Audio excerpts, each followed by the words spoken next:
will not follow suit to what has contributed to the disenfranchisement of the many cultures represented in this room. We shall no longer glorify suffering. We shall no longer stigmatize the symptoms of need for healing and for change. We shall no longer support the lack of evolution by staying the same, and we shall no longer support the lack of education by staying in the dark about who we are and where we come from.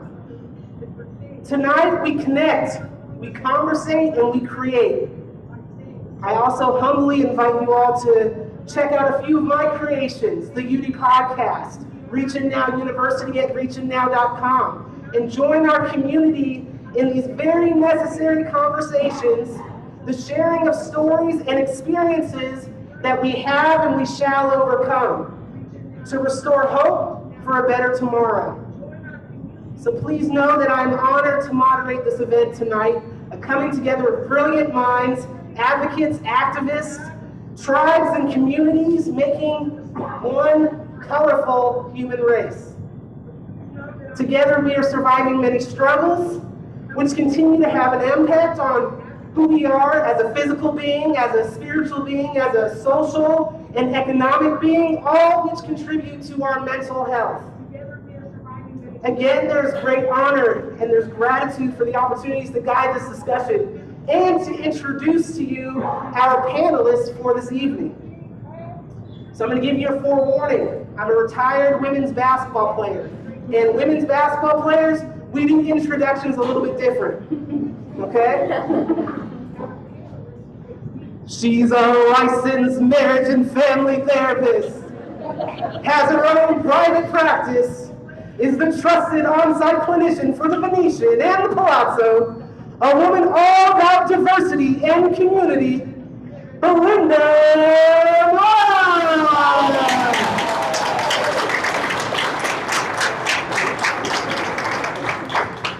Standing up for communities everywhere, 6'2", native to the fabulous Las Vegas, Nevada. This man ran 100 miles in 11 days for suicide awareness and prevention. Pure motivation, pure mental hustle. CEO and founder of the Day One Ambition Wellness brand, Brandarius Johnson.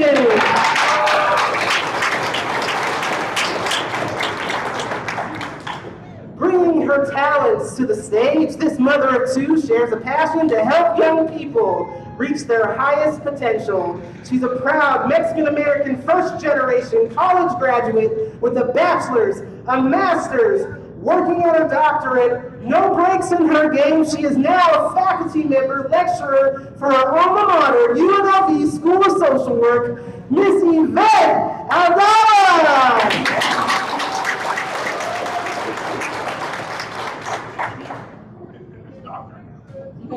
Doctor now, my apologies. Dr. Yvette Aldana.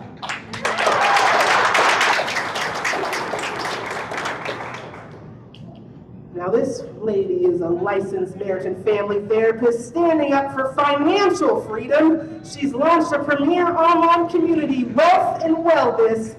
You gotta love a podcaster. Jason's Gems, leading by disciplined example, she says she paid off $90,000 in credit cards and student loans. She's my hero. She did this in 3 years. Jason Lamar!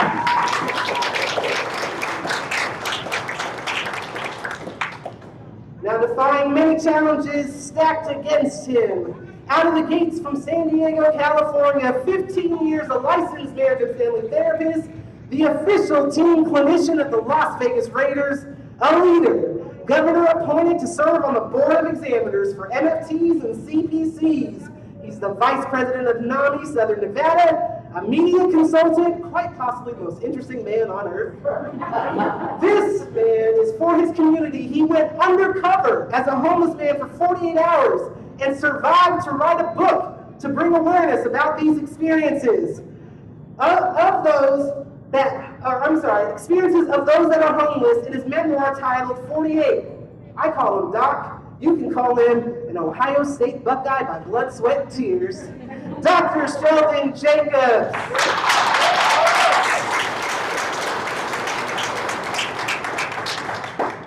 Now this man to my left, this panelist, is a major force on and off the football field. His story is truly incredible, I know, because I did some legal internet stalking. Born in Chicago, raised on the island of Australia, Pacific 12 Conference standout at Stanford. First round in the 2017 NFL Draft, took him down for 41 tackles, 3 sacks in his first year in the San Francisco Bay, where my heart's at. One of the most impactful moments of his journey is the suicide loss of his sister Ella, which motivates him to utilize his platform to honor her memory, to encourage awareness and education, to give of himself, to inspire hope. Now, your Las Vegas Raiders defensive tackle number 92, Solomon Thomas.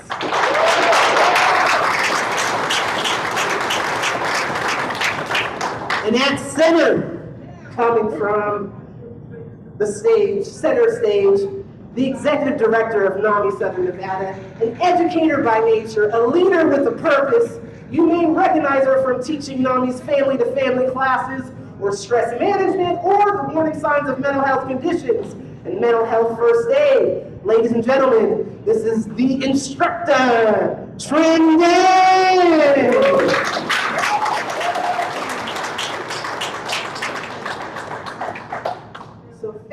Thank you panelists for joining us today for today's discussion. We've prepared some questions that I'd like to ask the panelists.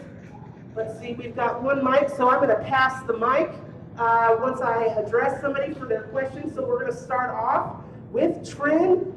Trin, what are some of the mental health challenges that Asian American communities have faced during this pandemic?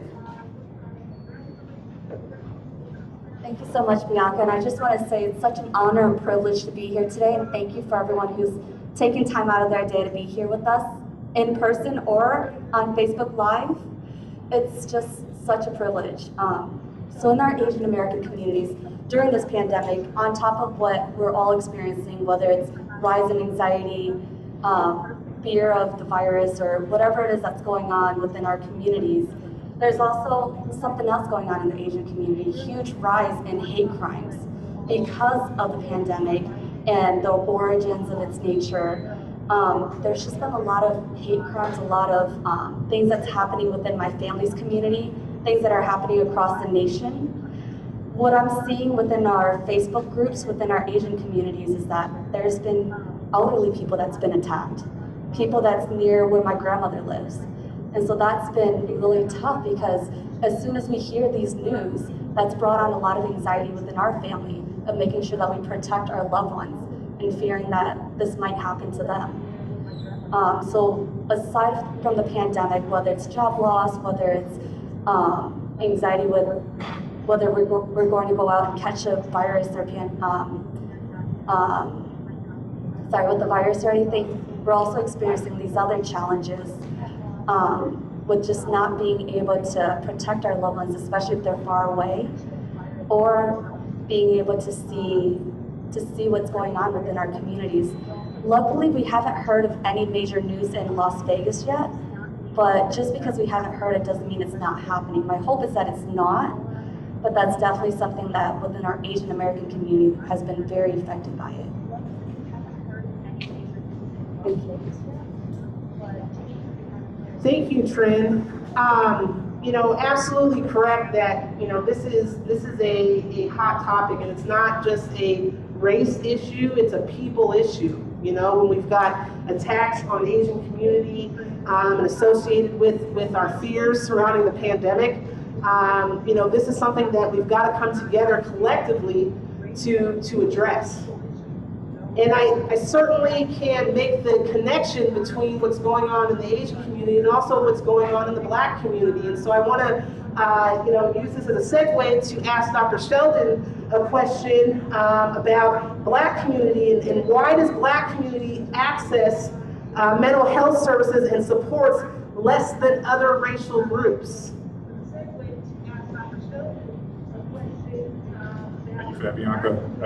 So real quick, first off, I'm glad that we're all here to have this conversation. It's a very much needed conversation that we're having. So thank you all for coming out here today or this evening. So to answer that question, Bianca, so I think it's twofold.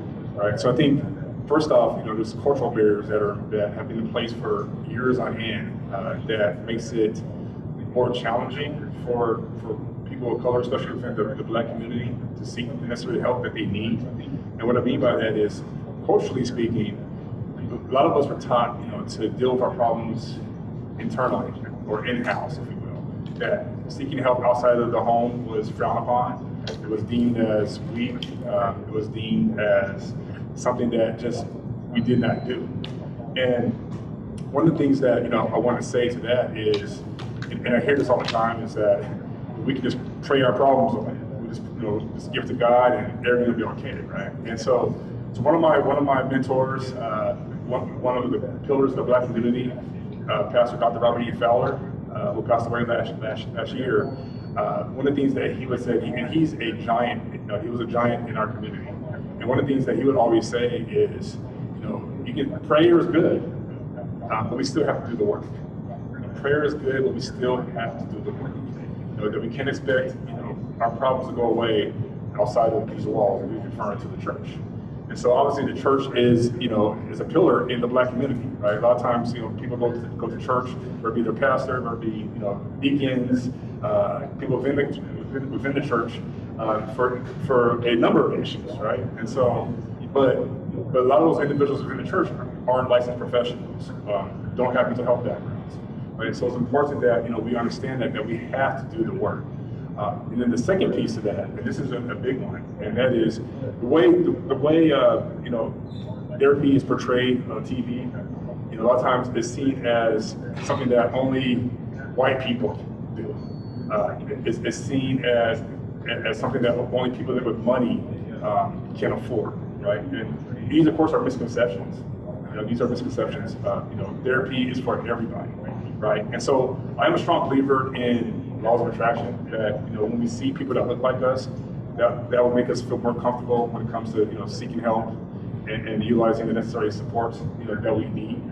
But the unfortunate reality is there isn't a lot of folks of color that are in these roles or in these positions or in these fields, if you will. So it's important that even though you may not see somebody who does not look like you, it doesn't necessarily mean that you don't have to reach out to them for help. And the last thing I want to say to this, and this really was staggering. I mean, so a couple years ago, the Nevada Medical Center, each year they do like an annual report that looks at all the different sectors, whether it be medical, mental health, dental, any sector within the medical community you can think of, and do a report that has statistics in terms of various issues, various areas. And so one of the things that I saw, and this was alarming, was that there's actually more Black therapists than there are Latino therapists in our community.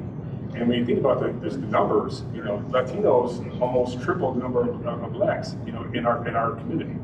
Okay, and so the fact that there's less Latino therapists than our Black therapists, there's a problem with that. So again, that still should not discourage us from seeking help. I'm here to tell you guys that it's important that if you're in need, if you need support, reach out.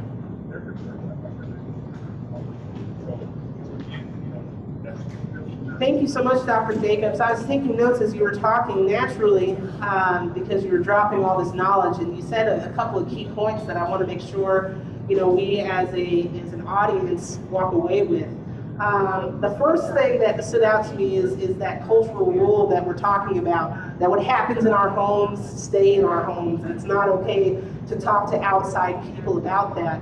That takes me to the next point that you made about having both informal and formal supports. And what I mean by that is, informally, we can have our friends, our community members, social groups, church groups, but having formal supports is having that therapist, having professionals that are trained to be able to handle mental health concerns. So it's important that we build those informal and formal supports, and that's a part of what doing the work is, is building your team, building your squad. I don't know about you, I told you I was a retired basketball player. I remember spending summers, at the park playing basketball, and we all line up in the middle of the half of the court, and you pick them out, I take you, you got a shot, I'll take you. And that's almost like what we get to do. We get to be that kid that picks out our team. So doing the work, it doesn't have to be bad work. It doesn't have to mean that you're crazy or stigmatized. It can be fun, it can take you back to kind of those childhood experiences. The next thing that I want to point out too is that mental health is a spiritual process. I know that we can all wrap our minds around kind of the physical nature of mental health, right? And we can wrap around even just the mental or psychological, aspects of our mental health. But spiritually, when we're asking ourselves, what is our purpose? What am I doing here? How am I going to survive? Those are actually spiritual questions. So it doesn't hurt to take that to your spiritual, place, right? And having those supports. And then, you brought up just having a therapist and how do we know where to go to find a good therapist? How do we know, how do we get comfortable with that process? And so I actually wanted to ask I'm going to ask Jason Lamala to start. How do you find a good therapist? Can you give the audience some insight about that? Thank you. I think that it starts with psychoeducation, and there's a huge disconnect between what is an LCSW, what is a psychologist, what does a psychiatrist do, what is an LMFT, what's a CPC. We have all of these letters that represent all of the different types of people that can support someone dealing with mental health concerns. So I think a huge disconnect is psychoeducation. If you are someone that you know needs support, then it's best to start educating yourself either by calling, a local agency. Call Desert Rose, let me get it right, Desert Rose, and if nothing else, they can provide psychoeducation or referrals. I have clients who call, and if I am unable to see them for whatever reason, then I provide referrals for them. And typically in a lot of mental health agencies, they will do a consultation or an assessment and be able to match you with someone at their agency or give you referrals otherwise. So you can speak to your physician, you can speak to someone that you know if you know someone that is in services. As a therapist, all my family and friends just question me day to day on how to get connected. And so unfortunately, I think what happens is that people are waiting quite a while they're in distress to find services. And to be completely transparent and honest, oftentimes it is a process to find a good fit, because it's not necessarily just about finding a therapist. The best work is done when someone is matched with a person that is a good fit for them and their situation, at the place that they're in their journey, to help them to make progress. Now that doesn't mean that you don't start the journey because you question whether you're going to find the right fit. It's just like when you go see a physician and you either feel like, okay, this is the person that I want to kind of guide me and support me in my medical care, that when it comes to therapy, it's the same thing.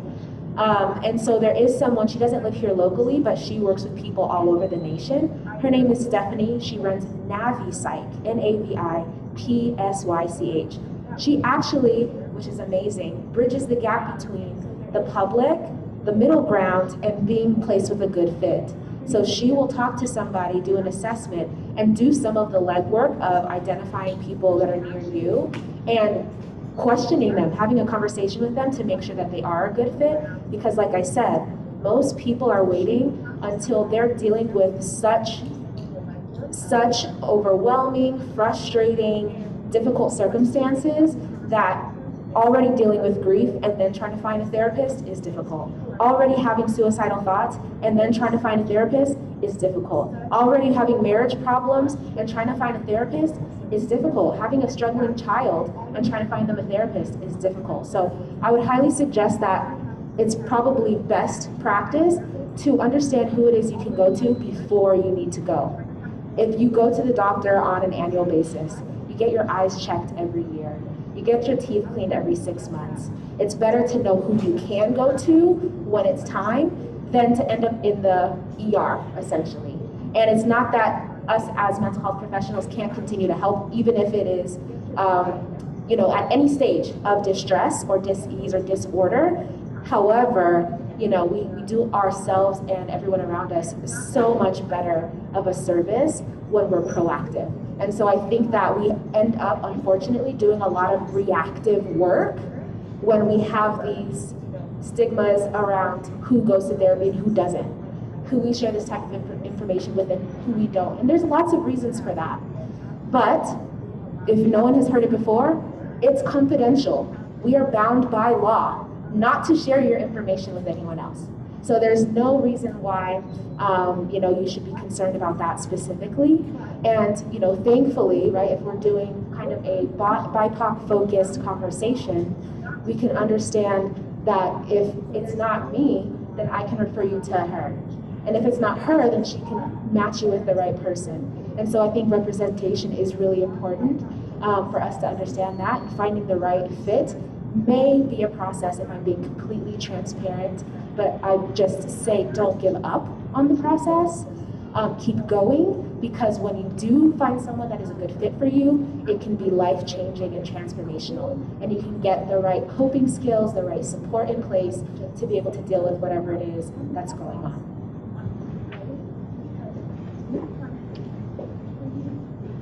Awesome feedback, and we got a resource out of that, Navi Psych, N-A-V-I, Psych. Psych. I don't have my glasses on anymore, guys, so I can't see anything. No, a lot of great feedback with that. One of the things that I wrote down first is not waiting until it's a crisis, right? Because what you said is so true. Most of us, by the time that we're in crisis, we don't realize it, right? It's too difficult to make decisions from within the weeds. Okay, so prevention, you're speaking my language when you talk about preventing these crises and choosing your squad, remember, well before you get to the point of advanced stages of that dis-ease. So I love that. And what you're talking about is being proactive. And so that leads me right into a question that I gotta ask my man Brandarius here is, why are we reactive when it comes to mental health instead of proactive? Why do we wait until things are extreme before we act? Appreciate it. And first and foremost, thank you to everybody up there for the great work that you're doing. Bianca, you're amazing. Appreciate you. And you know, everybody in the audience for first and foremost being courageous enough to come here and listen. I think that's a huge problem we have as a society and as a nation, as a world. And going back to the question, why are we reacting? I think that's answered by everything everybody has already said thus far in the conversation. And I'm going to take it right back to Ms. Jason. Why do we wait till things happen before we take action? Same reason why we walk around. And I think, honestly, we lack discipline, right? A lot of us wait till our car pops on with the gas light before we put gas in. It's just normal, natural human behavior. And I think another reason why we wait until things get worse is because we're not having these conversations, because we're also dealing with the issues that Jacinth made us all aware of, on top of the stigmas and mental barriers we're fighting as a whole and as individuals. Can you guys hear me? Okay, perfect. So like I said, I think the reasons we aren't having these conversations until things go bad is because we're all dealing with the issues personally, and then the stigma surrounding the issues in the first place. And personally, I feel like there's no one fix to depression. There's no surgery for it. And honestly, we all just need hope. And that hope is found in the stories we all share. And I think somebody mentioned that earlier, telling stories. I think that's where the hope is. And there's no right or wrong answer. We have to just come forward and be transparent and be vulnerable with our stories and with ourselves, and erase the game and the shame and the guilt with what we're all dealing with, regardless of where we come from, regardless of what we've been through, regardless if we do what we do or don't have. I think that's the honest truth. And first and foremost is knowing that regardless of the situation or circumstance you're dealing with, you have a purpose, right? Before anything, just know that the world wouldn't spin the same without you. Before you go through that issue with your relationship where your significant other is making you feel like you're not worthy, before you get cut or let loose from a job that doesn't see your value, just sometimes you gotta know in yourself that you are what you believe. And that's the thing, sometimes we don't believe that we are greatness, right? Gotta be more careful with our self-talk. So that's all I gotta say for you. I appreciate y'all and I love you. Thank you so much, Brandarius. You hit on so many great points and tied in with what everybody else is speaking about. Dr. Jacobs, I think that you mentioned, and we were able to kind of dive into this being a spiritual, topic as well. And what I mentioned at the beginning of things is knowing who you are and where you come from, and that has many layers. That has many layers to that exploration. And Brandarius, you were able to hit in on a key point, and that's purpose. It's having a purpose. It's having a walk of purpose. It's having a passion. You're taking that pain and you're turning it into a purpose through your passions, right? You're evaluating what is it that you're passionate about. How can you turn this situation into a positive and healing process for yourself? And what is that purpose that you have? And Brandarius, you articulated that beautifully.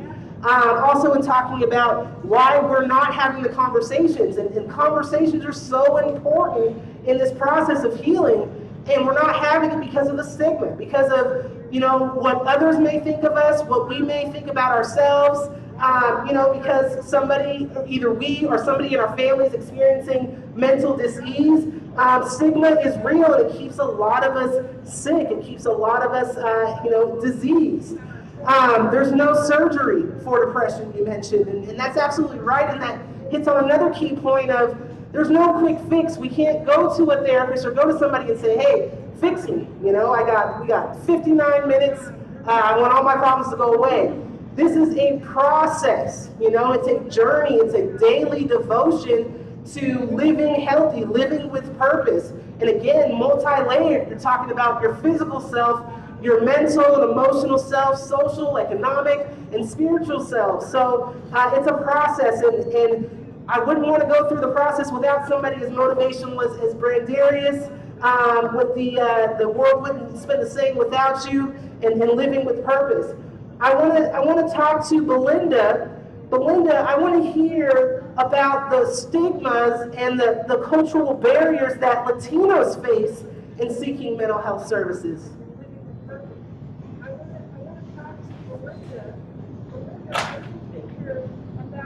Thank you, Bianca. As we've heard, every culture has a unique perspective of the treatment of mental health. And Latino culture is more critical of mental illness, and also, like Dr. Jacobs said, turning to a religious-based support, which is more accepted. It's a cultural belief that you keep the problems within the family. You don't air out your dirty laundry, like you said, and if you need to talk to anybody, you talk to God. And often this perspective comes from immigrant parents or foreign-born family members who didn't have resources. They couldn't seek treatment, so they're expected to just deal with it on their own. You're expected also just to get over it as if it's something that you can just turn off. And then often they don't want to worry their family members. You don't want to be seen as the one who is loca or crazy within the family, because that's seen as weak, and in Latino culture we value self-reliance. You also don't, like I said, be labeled as the crazy one in the family or the crazy family member because of the stigma associated with it. And if you look at the media, it's not always presented in the best light, often seen as mental health coming with violent or erratic behavior. And the fear of not fitting in for families is really big within the Latino community. Also, the access to healthcare, and often having to put a price on your health, not being able to afford healthcare, or I've had to turn clients away or kind of refer them elsewhere if they can't afford even their copays or to meet their deductibles to afford any type of mental health treatment. This can be challenging for them. Also, the not being able to find a Spanish-speaking therapist. I run into that so much where they can't find anybody that speaks Spanish, and agencies have to turn them away or refer them out. And Latinos not being represented within the mental health field doesn't normalize the field. So again, it's seen as a treatment that is, for people who have money or white people, or seen as a luxury and not necessarily as a need. So I think it's just important to remove the labels and remove the stigma so that we can normalize the field and accessing mental health treatment.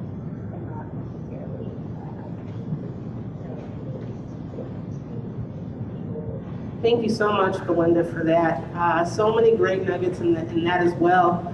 The first one that comes to mind is kind of these roles of dysfunction in family systems, right? So everything ties back to how we build relationships, how we handle stress, how we handle mental disease. It all relates back to what we learned from our families, from our nuclear families, that we grew up in. And for some of us, it's very difficult to break those roles and to break those rules.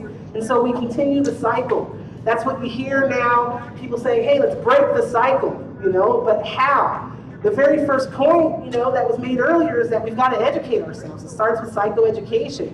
We've got to educate ourselves about what those patterns and cycles are, and then how to break them. And so, Belinda, when you were talking about, the access to healthcare and having a value on health, and a value on life, that's something that, is experienced with BIPOC communities, with our Black, Indigenous, and people of color communities, is that, we're fighting for this increase in value of life and health. And so one way that we can begin to restructure those systems is to be a part of those systems, right? We've got to have more of our community being trained and being those front lines, being considered those experts. The community has to be empowered through education to be the experts so that we're helping each other, we're reaching in to help each other.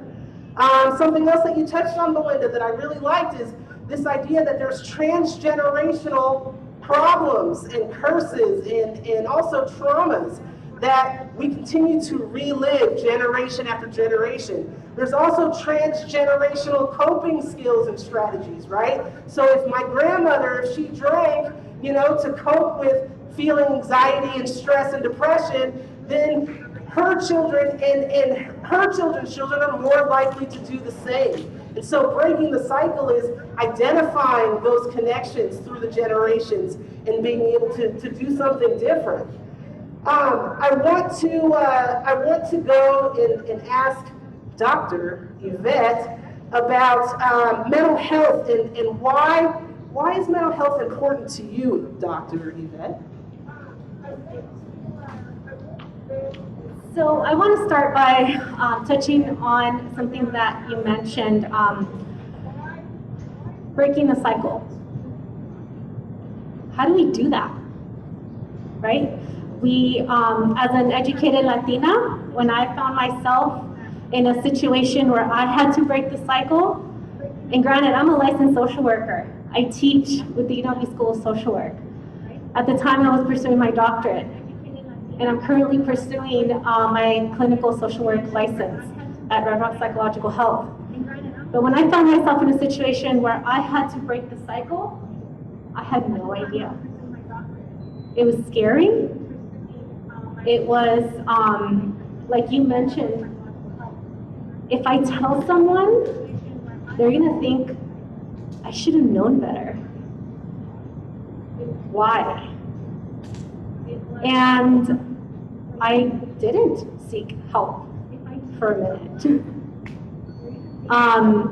So when we tell folks, right, break the cycle, and hey, let's educate them. How does that look like for you? What are the resources that you have? We talked earlier about having the informal and formal support systems, right? Let's start by asking that question. Who's your support system, right? Who do you feel comfortable going to and speaking up, right? We also have to meet them where they're at. For me, it took me some time until I finally said, I need to go to therapy. And I can't speak on everyone, for everyone, in the panel here, but I go to therapy. I go to therapy every week. I'm a single mother raising 2 children. One of them's here. She was recording me earlier and throwing me kisses. And I am smart enough to know that I don't know everything and that I also need help. So for me, mental health is so important for myself, for my children, for my community, for the people that I'm currently helping. Because if I'm not okay, how are they going to be okay? How am I going to show up for them? Right? I'm not going to put myself in that position for my clients, for my children, for my community. Not at all. So I am going to be the example. And there's times where I have, there's clients that, I work with a lot of Spanish-speaking clients. I also work with juvenile sex offenders and non-offending parents. And there's times where I'm not having a good day. and sometimes I'm like, hey, you know what? I'm right there with you. Today was not a great morning, but you know what? We're gonna get through this together, right? It's humanizing their situation, but also humanizing our own, right? Because we're humans at the end of the day. And we go through quite a bit, especially, this last year, right? We had to adjust, we had to transition, our kids, our family. I mean, it was a lot. It was a lot. So mental health is important. It's important for me, and I'm so glad that we're having this conversation. So when you are ready to have that conversation within your family, in your communities, know that we're all here to support you.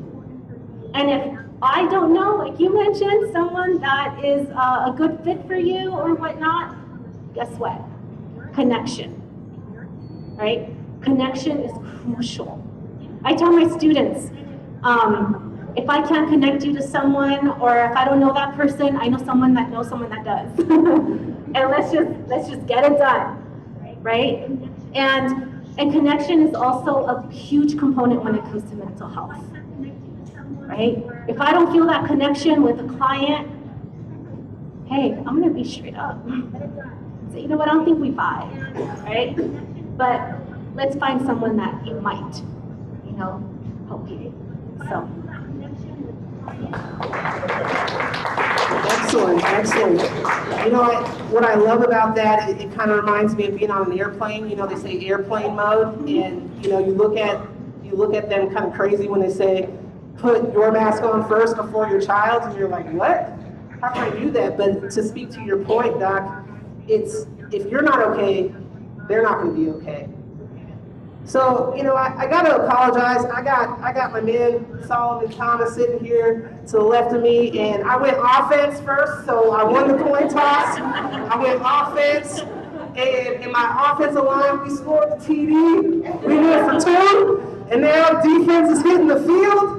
So, Solomon, I want to ask you, will you please share with us what you have learned from your own mental health journey? Definitely. Just thank you so much for having me, and thank you for being here. I also want to thank all the panelists. All of you are amazing, and I'm learning so much from you. I always love to start off by saying I'm not a mental health professional, but I'm a professional in my own grief, my own journey.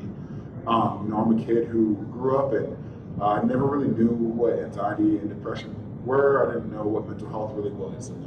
I used to almost throw up before every game in high school, and they would call it pregame jitters. And my sophomore year in college, I slept probably 2 or 3 hours every night for a consistent year because I was having what I thought was just nervousness or scared of the future, but it really was I was anxious about all my classmates already had jobs, already had their life figured out, and I was scared myself. And I didn't know what to call it, and I just took melatonin for a whole year instead of actually going to therapy or figuring out what's going on inside of me. So I didn't really understand mental health and go through my own mental health journey that I really recollect until my big sister Ella died by suicide in 2018. And that shocked my world and shocked my family's world. And it made me really dive into mental health and understand mental health. And it took me through my own journey that I actually recognized and paid attention to of depression and grief. And I was one of those people who I was reactive with my mental health. I didn't go to therapy until it was almost too late, and it was almost too late. And I've learned a lot throughout my journey, and what I've learned is that it's okay to not be okay. It's okay to feel awkward, it's okay to feel sad, it's okay to feel weird, angry, you know, whatever your feelings are. Like, these are feelings of the human experience. We're supposed to feel them all. You know, we live in a social media driven world where everything's all good, beautiful, happy, you know, I'm good. And we all buy into that. And that's not life. That's not real life. Life is up and down. Life is about sadness. Life is about loss. Life is about the good and the bad. You know, normally we're able to feel more good when we actually understand the sadness and you know, our anger, because it really brings us to the other side, because we really see and understand it. You know, and I also learned that everyone's perfectly imperfect the way they are. We're all so beautiful and unique, and we're all meant to be here. You know, just like my man said, you know, the world won't spin the same without us. Like, and so we're all meant to be here. We're all loved. And also remember, there's so much resource and there's help. And you're not weak for getting help. That is a sign of strength. You know, we're all so strong in our own journey. You know, some of us are fighting battles in our head every day, and you would never know it. And you know, my sister always would post on Instagram and always would say that you never know what someone's going through, because you really don't. Because in our society, we're taught that you're a burden if you're not good, or if you're not telling someone you're good. And that's something that scared my sister. She was so vulnerable, she was so raw and honest with all of her emotions. She would go to people and say, like, hey, I'm actually feeling really anxious today. I'm actually feeling really sad. And it would push those people away. And it would, like Ella, my sister, would be scared. She's like, what am I doing wrong? I'm telling you how I'm feeling. And that's a society we live in, and we need to understand that these are all experiences and feelings of the human experience. And we need to normalize mental health. We need to normalize being human. And you know, that's my mission. I have good days, I have bad days, but the pain of losing my sister is something I feel every single day. And I will be here talking about mental health, learning about mental health, maybe one day become a mental health professional, just so I can save some of the pain that my sister went through, or if I can save a family from the pain that my family goes through every day from not having my sister. So that's my mental health journey, and it's truly an honor to be up on this stage with all these professionals, because these are the people I aspire to be like. So thank you all.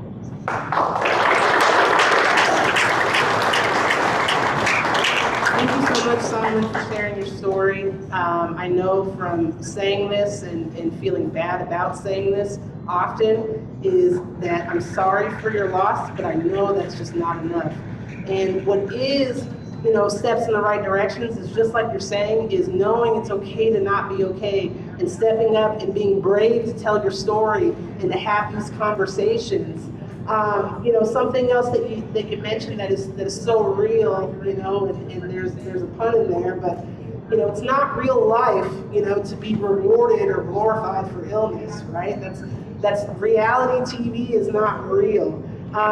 You know, most of us, if we let things go on without addressing it, it could get worse, you know, and again, it could go from advanced stages to end stages of that dis-ease. And so understanding what's real and what's not. We live in a social media driven world, and sometimes we have to unplug because there's so many messages that come to us through the media, through you know, the social platforms, that we have to unplug, and we have to make sure that the information that we're consuming is real, you know, it is healthy. Consumption is everything. It doesn't just have to do with food and water and things like that. Consumption is energy. Consumption is messaging.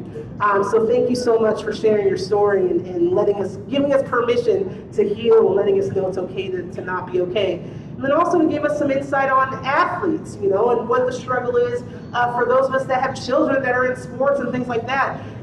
You know, I could relate to that, throwing up before games and experiencing anxiety and stress and never dealing with it because we thought it was just a part of competition. We developed these ideals that, you know, we have to perform through injury, through pain, in order to be accepted, you know, in order to be the marquee players, you know, on our squads. And playing through pain is a mentality that can develop into that mental illness and disease, you know. I remember Coach used to ask me, McCall, are you hurt or are you injured? If you're hurt, get your butt back out there. If you're injured, sit on the bench. But sitting on the bench meant isolated. It meant removed from the people that I love and respected, and I couldn't participate in that team win. So these are great things to take with us, especially for those of us that families are involved in sports. Brendarius, you also had college football experience, and so I know that, I see you shaking your head as I'm talking, I know you know what I'm talking about. Now that we know mental illness is a real issue, Brendarius, what can we do and what will we do to provide better services? Again, coming from the athletic background, we say take a knee. And I don't know if they use the same terminology in basketball, but taking knee in football means come here and listen up. And I think, that's what needs to happen. And then having a whole village approach. Like, I didn't share my testimony, but, like him, I'm a survivor. I lost my first love to suicide. And it's funny how we up here and we talking about the stigmas and not sharing our stories. When I first got the mic, I'm like, I ain't gonna say too much about that, right? But it was so many of the things we dealt with the pandemic.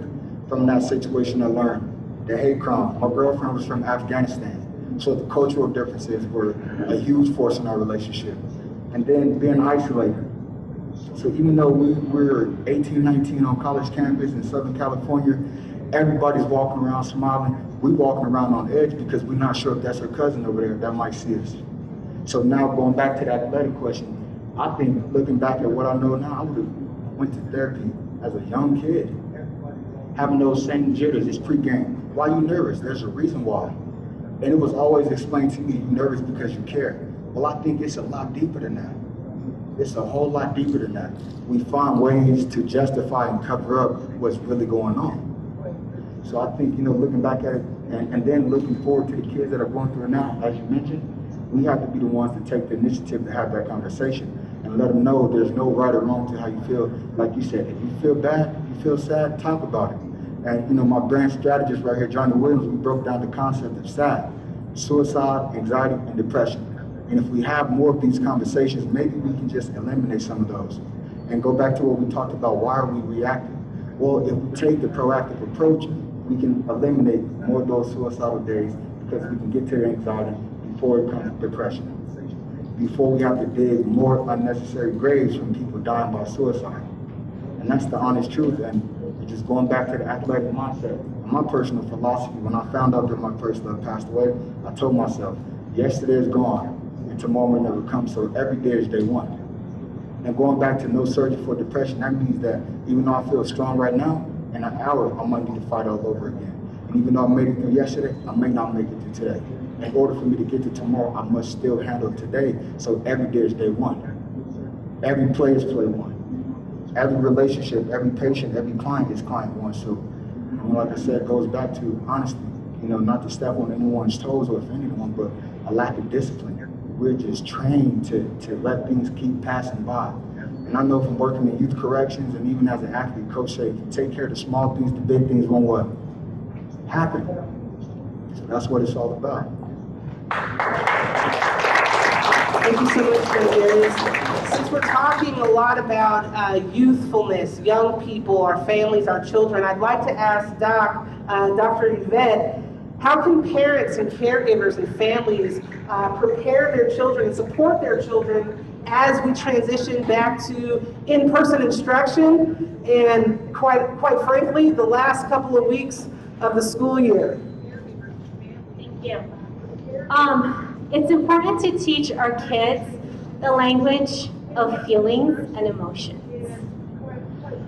I feel sad. How does feeling sad look like, right? I'm angry. I'm excited. But at the same time, I'm anxious, right? For them to be able to verbalize, right, how they're feeling. We talked earlier about this is a safe space. Our homes, right? We need to also provide, right, our homes with that safe space. Our schools should be a safe space, right? For our children to be able to communicate how they're feeling, to identify those emotions, right? There's times where kids might act out and they might be labeled, right, or diagnosed with conduct disorder. And I quickly, I look at the initial diagnosis and I'm like, wait a second, okay, hold on. There might be something more here, right?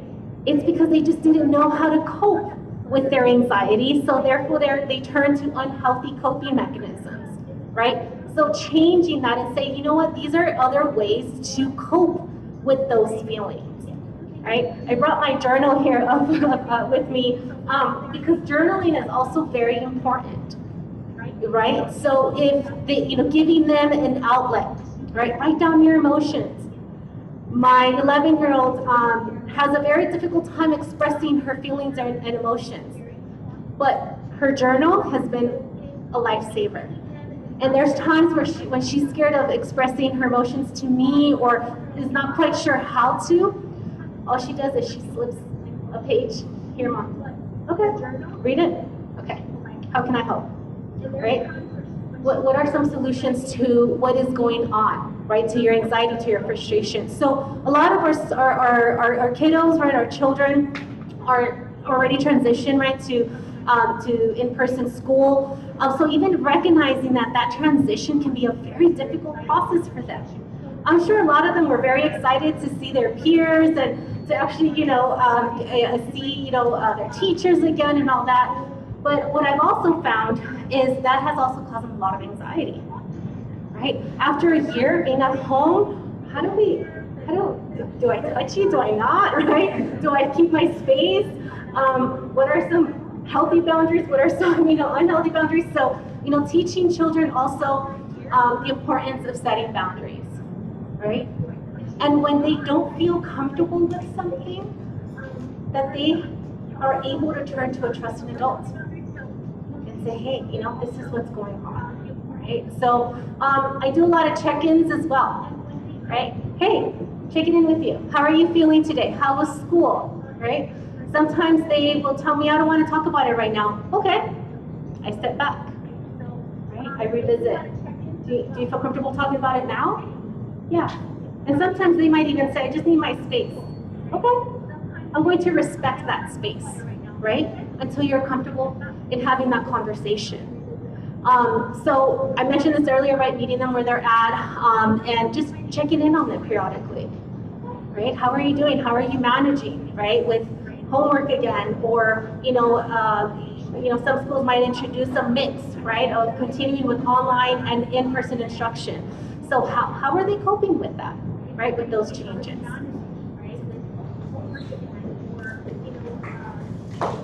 Thank you. I want to give a shout out to a group that we have outside as well, because Dr. Yvette, you mentioned social emotional learning, right? As a sometimes missing component in the curriculum at schools. And so social emotional learning is teaching kids to have greater awareness of their emotions and to build the skills to be resilient and be able to problem solve, because life as a young person, whether you're in school or distance learning, is difficult. Our kids, I know sometimes we look at them and say, what do you have to be worried about? what is your problem right now? But it's difficult to socially develop, in a world in the days and times like today. And so learning how to process those emotions and again, be resilient is something important. And the shout out that I want to give, we have the Village High School here today, their proposed charter school that's opening up a school in North Las Vegas. And so they're petitioning to get signatures of support to show that, hey, this community, we want a charter school that offers this non-traditional but innovative curriculum that teaches kids how to deal with their emotions effectively, be resilient, and actually graduate with some certifications and some trained skills to be able to thrive in life and in the workforce. So the Village High School, make sure you stop by their table on the way out as well. I'd like to switch the conversation, since we still are talking about children. I do want to talk about suicide prevention again. And I know that that's a word, the word suicide is highly stigmatized. We kind of close up, clam up when we talk about it. But we literally don't have to say the word in order to prevent it. Because everything that we talked about tonight is preventing suicide. Again, thinking about suicide as an end stage to this mental disease.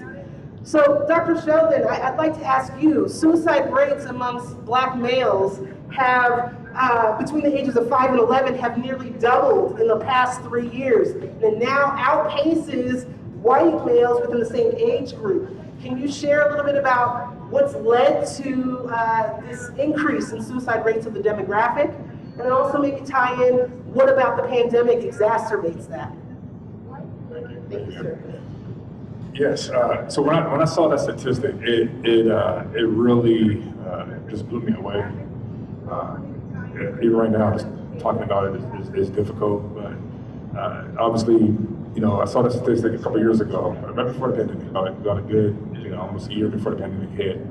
And when I read it, I had to read it more than once because it didn't seem real to me. And then I started looking around me, and I started noticing this trend of kids of color, you know, either trying to take their lives, you know, so the attempts, the suicidal ideation, or actually following through, you know, and it really pulled at my heart.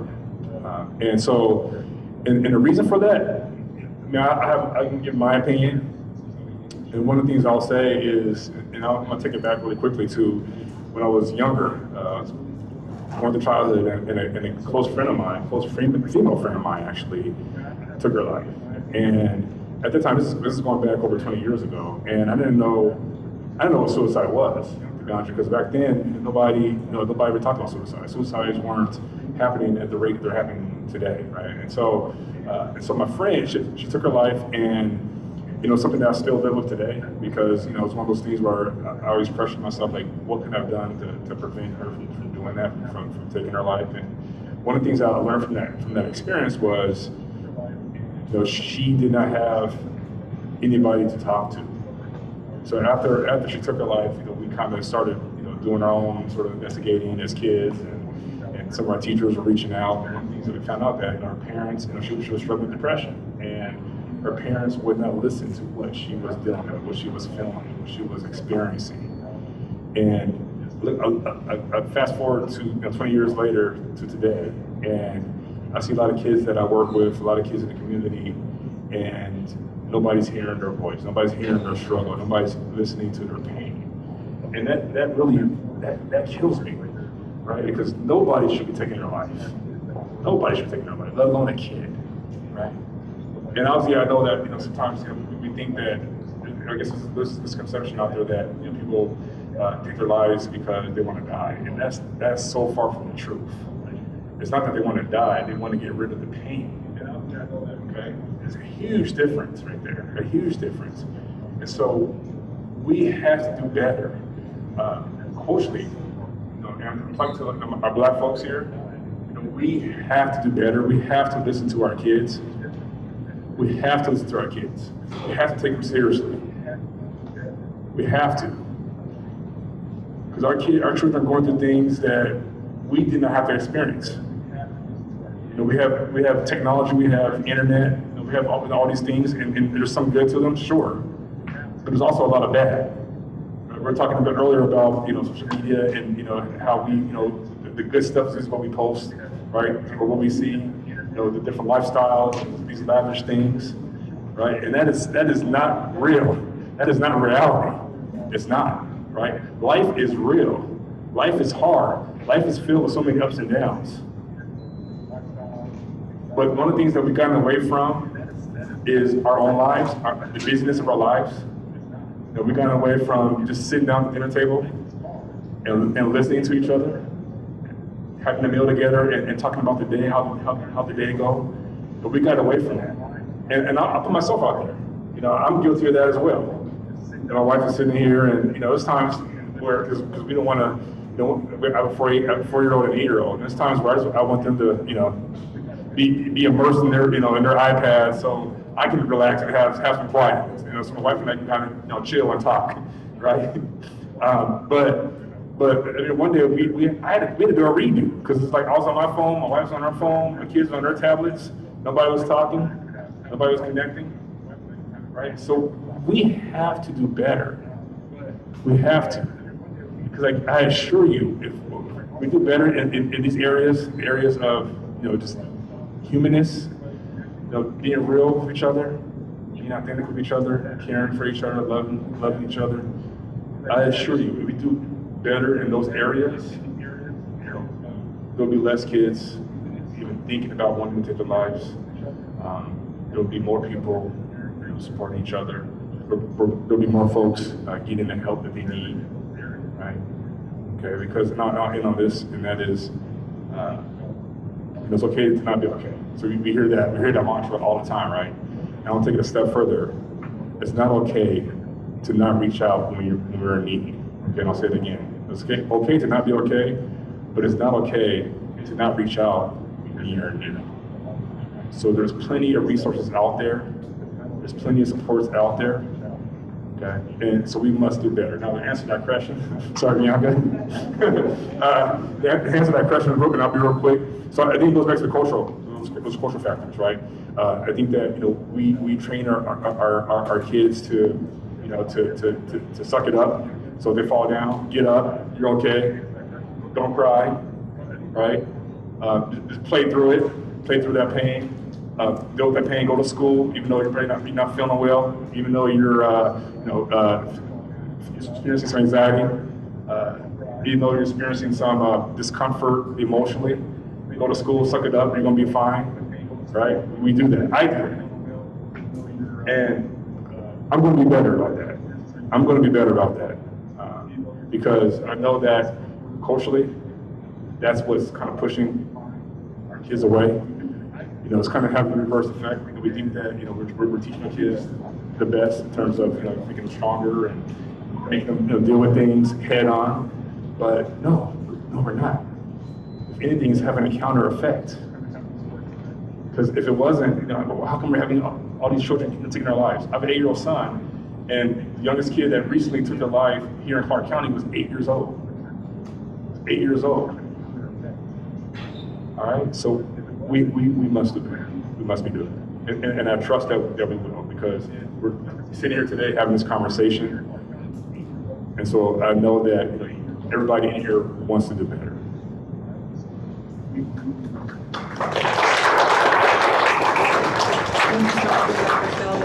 So many great points. Our influencers, of today, those that rule the social media platforms, a lot of them are influencing and perpetuating the same cycles of glorifying pain, glorifying struggle, glorifying the lack of evolution, right?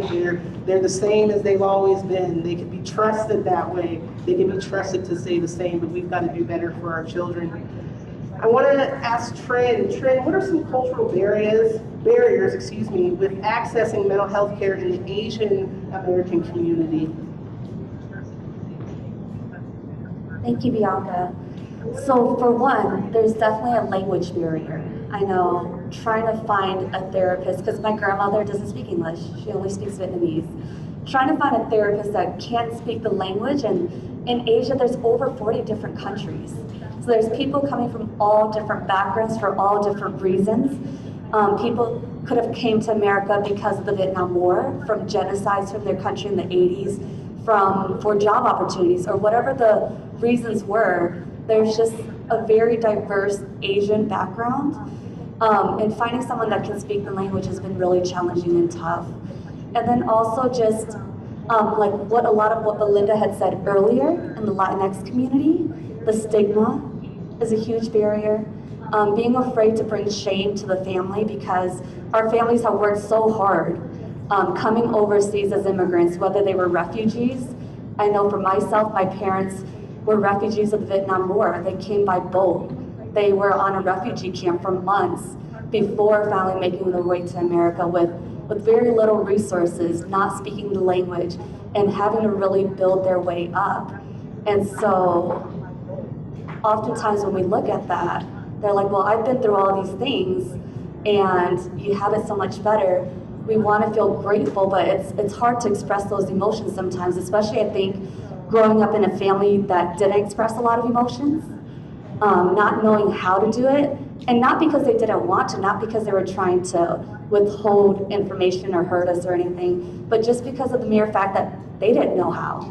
And if we understand trauma, one of the trauma responses is not being able to speak and share our truth and stories. Sometimes, I know for me, growing up, it was hard to even talk about and share these things of what was happening in the family dynamics, of what I saw because of their trauma and their trauma responses, because I didn't have the words to put to it. I didn't have the vocabulary. I didn't know what to say. I didn't know who to reach out to.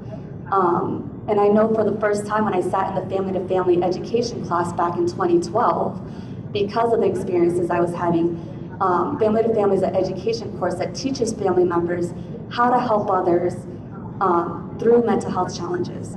So it's an 8-week course, And I learned about it through my counseling and psychological services at Cal State Long Beach. I was the only Asian person in there. I was also the youngest person in there. But I wanted to learn. I wanted to, as some of the people talked about, wanted to break the cycle, because what I saw growing up within the community is that a lot of people were coping with the same unhealthy coping styles because as a whole culture, they've experienced trauma. And that's all that they knew. And that's all that I knew growing up. So learning to break through those barriers, it's going against what we've learned in our communities and our families with our parents. And a big part of the Asian culture is that you don't go against what your parents say. You listen to what they say because that's just what you do. So having to unlearn a lot of those things that I grew up with and breaking through those challenges, it was a big conflict between trying to follow what was traditionally in the Asian culture versus learning these new tools, these new skills, and having to break away from what was traditionally taught to me growing up. So I would say that those were really tough barriers, and something that I hear often from also other friends within my community, other people of Asian background as well. Thank you, Serena. You know, I think you bring up a lot of great points as well. You know, when we say somebody is experiencing mental disease and quite possibly suicidal, we often think that that person is so depressed, you know, and it's just so obvious and blatant, you know, that they are at that stage. But really, you know, we have to be concerned, especially culturally in the Asian community, we have to be concerned with something called imposter syndrome. And imposter syndrome speaks to those of us that are perfectionists, you know, that we're high achieving, that we're trying to please and satisfy our families, our parents, as Trin mentioned. Those of us that feel like we can do everything, we can do it all, and we have a hard time relying on other people and such. And so there's a different look to mental disease. It's not always doom and gloom and somebody's sad. It's usually when somebody is resolved or happy or content that we need to worry, right? Because if they're experiencing some extreme situations, the natural response is for them to be anxious and depressed and that sort of thing. So thank you so much for bringing that up. Also, you brought up trauma, which, you know, I definitely want to make sure that the audience that we leave here with this is that trauma, you know, the definition of it is that it's anything that changes our views of ourselves and the world. So any incident, any occurrence that forces us to change the way we look at ourselves and the way we look at the world. And for many of us, that looks very different. You know, a car accident for some may be traumatic, a car accident for somebody else may not be. And so that's another thing to not discount somebody's life experiences if that's something that's traumatic to them. Trin talked about transgenerational traumas from refugees coming to this country. There's also secondary traumas that a lot of our young people are experiencing. Secondary trauma are those that we experience vicariously. So we look online and we see somebody in our tribe, somebody we identify with, somebody that looks like us or lives like we want to live. If they're hurting and suffering, then we're suffering too just by watching them. That's why during so many of the demonstrations and things, I had to unplug, like I mentioned earlier, because I was angry, I was upset, as though I was right there experiencing the same traumas as those communities. So thank you so much. The issue of trauma is a whole nother town hall meeting, right? I'd like to take it to Belinda and ask how you have helped Latino clients overcome stigma in therapy. Thank you. I first want to talk about an experience that happened while I was at work. I had a cancellation, so I texted one of my family members like, hey, how are you? And she quickly responded with, hey, can we talk? It's important. So the timing was perfect. I said yes, and she called me, and she was hysterical. And she said that she just left her psychiatrist's office, and she got diagnosed with bipolar disorder. And she had no idea what that meant, and she left the office not knowing really anything about it and just leaving with the stigma of it. And so we had about a 30-minute conversation where I educated her and talked her through what she was feeling. And by the end of the conversation, she just said, "Thank you. Thank you so much, because I don't know what I would have done right now. And I get it." And she was calmer, and she said, "Okay, I'm gonna continue with this psychiatrist, and I'm gonna continue take the treatment that they told me." And so it really just goes back to outside of therapy, just with family and friends, and in the therapy sessions also, is the education and challenging the stereotypes, challenging cultural beliefs, providing empathy, letting them know that I'm here with you, validation, and just saying, you know, it's okay that you're scared, it's okay that you don't know what's happening, and just helping her to feel heard and seen as a person and not the diagnosis. But the most important thing is really providing the support and empowering family members, friends, clients, changing the narrative that seeking treatment is brave, that you're doing, you know, that you have a lot of courage. And then we talked later after, and she mentioned, if you hadn't talked to me, I wouldn't have known what to do, and I probably would have spiraled into a really deep depression. And so just letting her know that I was there and I heard her, providing and just validating her experience and giving her that education of what it meant to have that diagnosis was very healing for her in a quick 30-minute phone call. So. Thank you so much. I think we hit on a key point. When we know better, we do better. And sometimes just reaching that point of awareness is a part, you know, that's the first step in the healing process. So thank you, Belinda. I'm standing right behind Jacinth because I want to ask you, how can we prepare for therapy? Because we've got some major themes from tonight's discussion. Break the cycles, do the work. It's okay to not be okay. It's okay to seek out formal supports and therapy. So for those of us who are going to leave right here and follow me and go straight to therapy, how do we prepare? Yeah, so, you know, in the process of trying to find a therapist, preferably who is the right fit, it's really also important that you recognize that it's your treatment. So the therapist is just constructing a space for you to be able to do your work. And you have a say in the process to some extent, right? So I highly suggest preparing questions. I always tell this to people. I actually spend time with my clients preparing them for doctor's appointments, because sometimes your doctor's like in and out and all you see is smoke. You're like, where do they go? Where do they? I have something I want to ask them, right? So I typically will say, prepare yourself with whatever questions you might have. There is no such thing as a stupid question. There is no such thing as a bad question.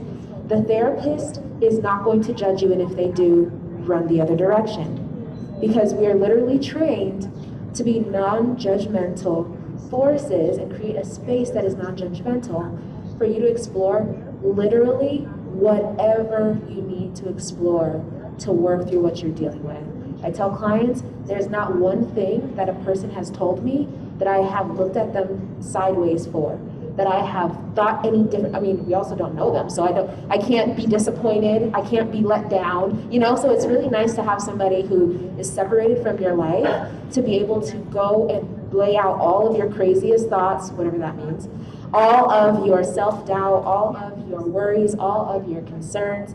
So I would say, you know, going to a session prepared with whatever questions you might have. If you want to ask them the questions before you meet with them, send them an email or ask to speak with them over the phone.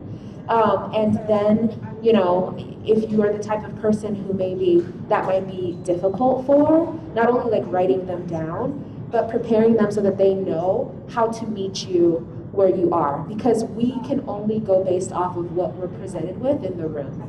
So we're really good at what we do, I promise. However, we're not mind readers.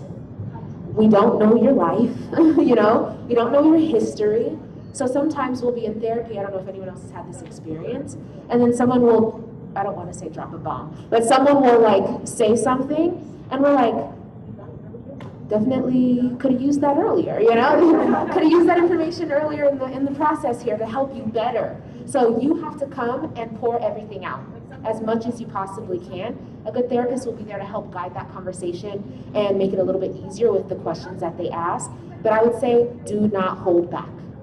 Don't hold anything back, because if you do, they can only help you to the extent that you come with whatever it is that you need. And that's what our only goal is. We went into this field because we care about people deeply. Typically because we do have our own stories that draw us to wanting to support people in this way. So it's our obsession, our goal, to make sure that we're helping you get the right support. And we understand that if it's not us, we need to match you with what might be a better level of care or with the right clinician. So I would say that your best bet to prepare for a session is to prepare yourself to be in a space where you can say whatever is on your mind, say whatever it is you think or is going on, and then be able to be matched with a service that is going to help you be able to work through that. I love it. Connecting emotional relationships, right? When we're traumatized, when we experience something in our lives, it's hard for us to know how to repair or fix relationships when we come up with problems, right? We're used to kind of the other coping strategies. So I love what you're saying about come prepared, come, ready to work. For the final question of the evening, you're in our red zone. We're on the 1 yard line. We gotta hold the line, man. We gotta hold the line. All right? Solomon, what, after everything that's been said and done tonight, man, what more can we do to have better mental health services out there and better support our community? Thank you. I think what I've learned in my journey, my process, is that the biggest thing we can do is start the conversation, and to have these conversations about mental health and have these conversations about how we're feeling, and really just ask people to be vulnerable. But also the other side of that is that isn't talked about is we have to also teach people how to listen, and how to be listeners, and how to sometimes our first thing to do is that we want to fix it. Fix whatever someone else is telling us. And sometimes we just need to listen, let them talk to us, and then we can vent back, because more times than not, we're all going through something. I think we just need to have greater awareness for people, and just put more of all the amazing work we're doing out there more, so people know where to go, people can see that there's help out there. This week I just launched my foundation, the defensive line with my family and my cousin Ray. Our goal is to end epidemic of youth suicide, especially for those of color, by transforming the way we communicate, connect over mental health.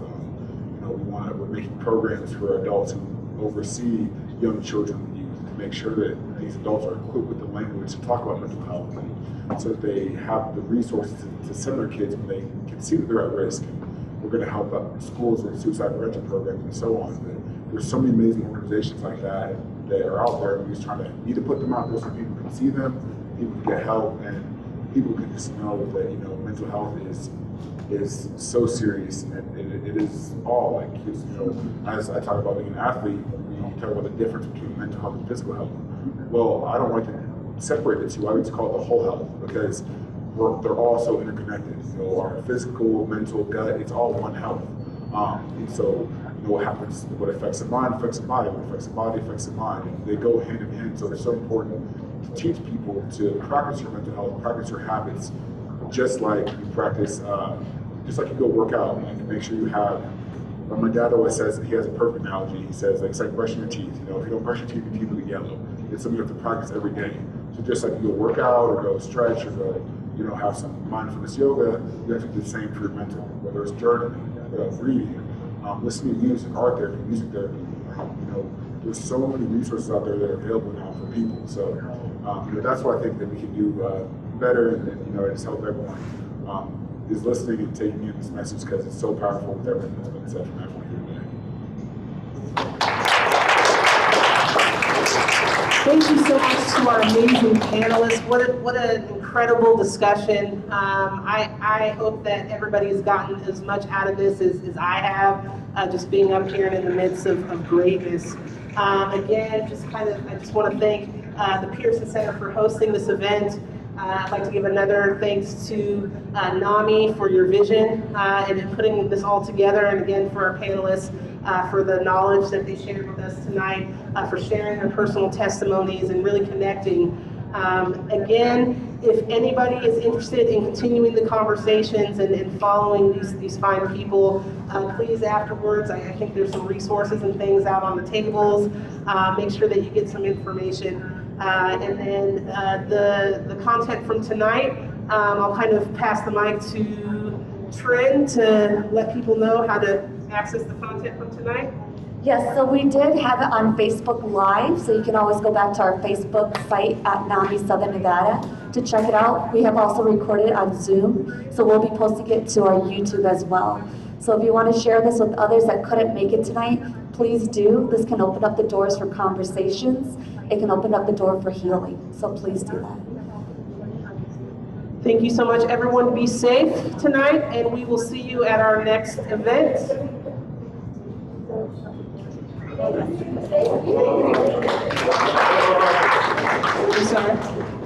Sorry, I forgot one more thing. We do have a special person with us here tonight from the Southern Nevada Veterans Advocacy Council. I'll pass the mic to Chris to introduce herself and to share a word with you all.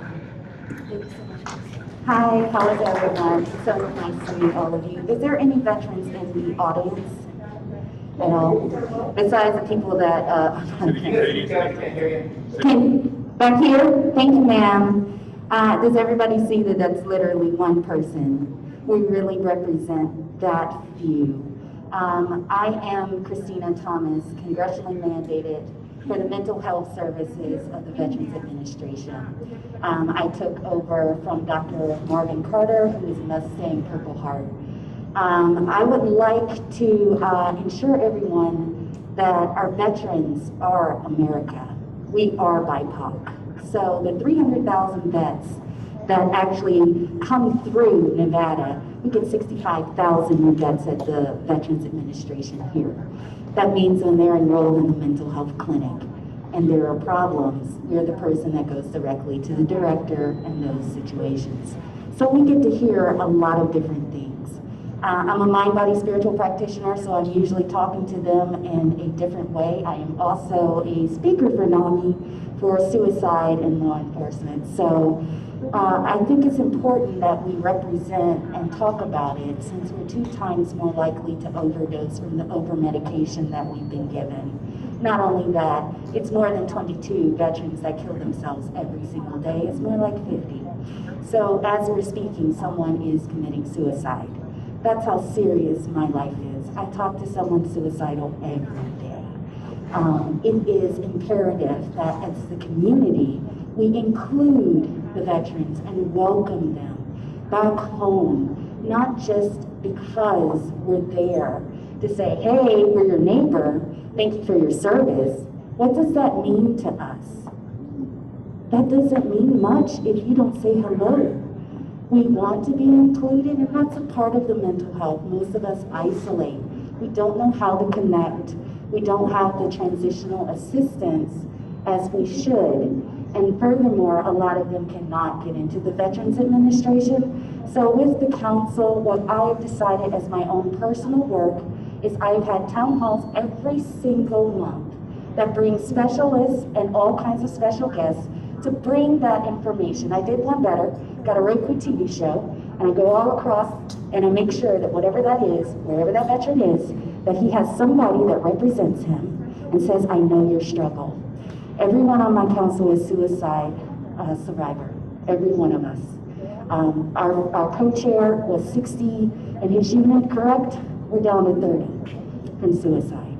This is a serious condition for us. It's been a serious condition. So all of the things that you face in a normal, we also face on top of what we face overseas. So there's much challenges that come along with what we do. And it's important that the community understands that, because the stigma is every veteran has PTSD, but we do not. Every veteran does not deploy. Every veteran does not have PTSD, but there are a lot of people that do have PTSD. Anyone can have PTSD. So it's the understanding and community coming together to say that we love our veterans. We see you, even though it's one. I see you. Thank you. Because at the end of the day, she sacrificed her entire life for all of you to sit here and learn. And that's what we know in our hearts. So please consider, if there is a veteran, reach out, let them know that there's someone there. If they don't want to go to the VA, please reach out to me. We're universal. We will find what you need. We found anything and everything thus far. So we will do the work, and we will continue to partner with NAMI, our other partners, so with Emerging Vets and Players, with Raiders now. So we have some different avenues. So we are reaching out. If you are a community partner and you know you are serving veterans and you don't have the resources or the understanding, please reach out. And I want you to make sure that you can take my number down if you're here. I'll give it to you now before I pass the mic. It's 702-626-6742. Please reach out. We do have an event with Creative Expression for those that are in recovery on the 26th at the VA Medical Center. Those individuals have come through, changed their lives, gotten out of institutions, and now they're turning around in peer support and helping the other veterans. So whatever you can do, please feel free just to know you're not alone. Just find out what you need. Ask the question. There's no silly question. We know you don't understand and all the different things we face. So thank you so much for the time.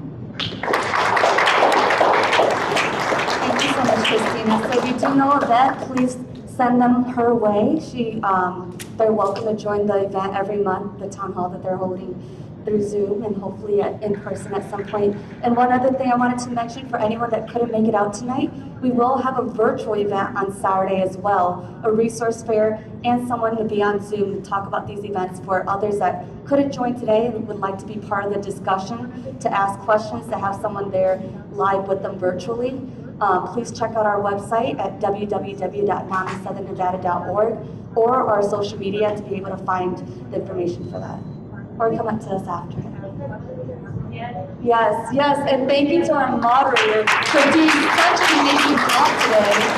Moderating, making it so eventful. Appreciate it. Thank you all. Continue to break the cycle. Thank you for showing up today and taking that first step. Be safe. Thank you. Thank you.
Yeah.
Okay, I don't know how to trick her.